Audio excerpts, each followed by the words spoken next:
I like the compulsion.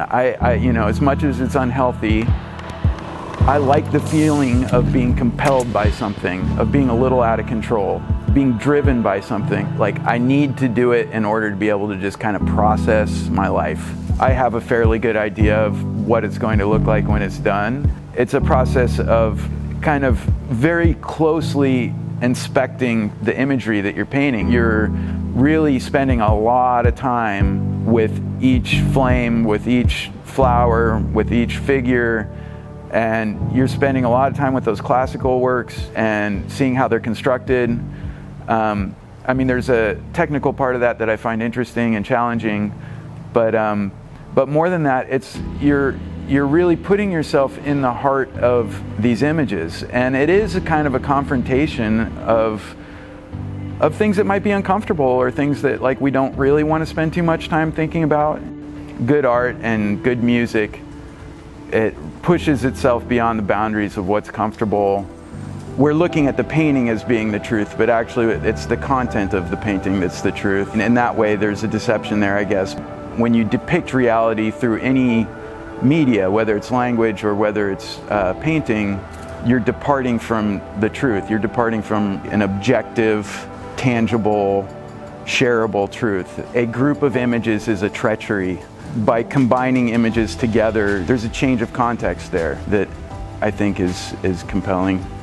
I like simplicity also. So juxtaposition is it's the most simple compositional tool in the tool belt. You know, having something kind of peaceful and bucolic in one area and going to something extremely violent in the next. That's such a jarring contrast, and that to me is interesting.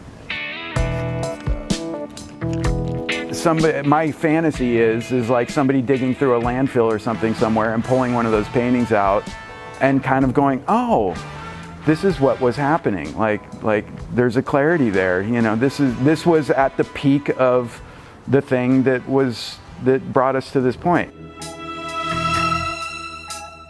I have the sneaking suspicion that the work I'm doing now, it might be understood better by people in the future than people now. We kind of tend to gloss over what's happening now, and we're living in it, so we can't see it. It's like fish swimming in the ocean. We don't see the water.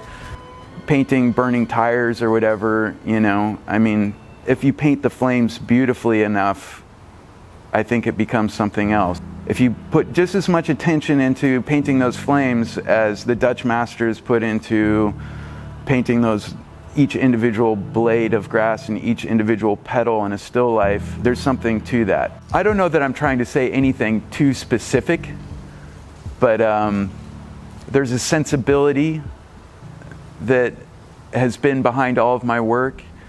I'm trying to kind of zoom out in my work and try to like capture what's happening now globally and sum it up in a way that, in a single image, where it's all there. It's our history, it's also what we're living through now, and it's also what's probably going to come in the future. If I were to just reproduce any one of those images as a single image, okay, it could be interesting, but I think it doesn't have the impact as it does when you actually start trying to put puzzle pieces together and find ways that they work with other images and work against each other. There should be some friction there.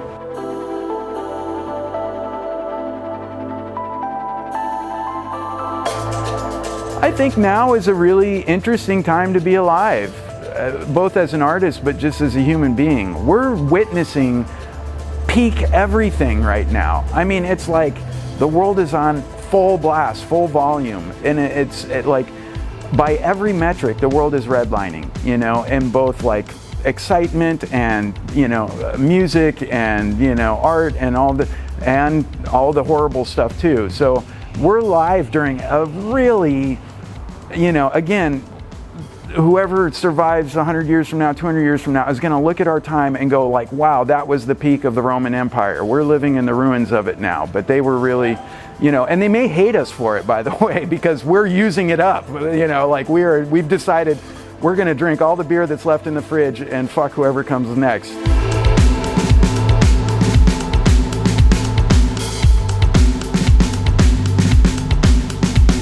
wanted to call the show Dolphins and Sunsets, actually, because I thought that would be a good contrast to what's actually in the, you know. I thought, you know, at some point I should just quit painting and just paint dolphins leaping over sunsets, and that would be like a good coda. No, they're not warm and fuzzy, but I don't think art should be warm and fuzzy. I think warm and fuzzy art belongs in, like, you know, it's like those big-eyed kitty cat paintings or whatever, you know. It's not what I'm doing, and it's not what I'm interested in.